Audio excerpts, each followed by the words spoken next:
এই জেনজি, এই স্যামড়া, ইরাম করতেছো কিসের জন্য? হ্যাঁ, ইরাম করলে চলবি? হ্যাঁ, বস বস বস বস। আওয়াজ করতেছো কেন? দিবা না, কথা বলতে দিবা না আমাকে?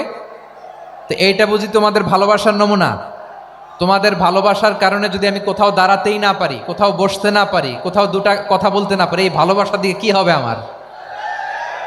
বরং ঘামতে ঘামতে ঘর্মাক্ত হব, রক্তাক্ত হব, কিন্তু সেন্ট্রাল থেকে সেন্ট্রালি যে ইনস্ট্রাকশন আসবে সেই ইনস্ট্রাকশনের এক চুল আমরা ডানে বায়ে যাব না। এইটা গণজাগরণের জন্য এইটা দরকার, ইসলামী বিপ্লবের জন্য এইটা দরকার। তো আধা ঘন্টা ধরে যদি তোমাদেরকে থামানোই না যায়, এই লস্কর দিয়ে আমি কি করব? আল্লাহর ওয়াস্তে নো নো নো স্লোগান, চুপচাপ একেবারে আমার দিকে তাকাও।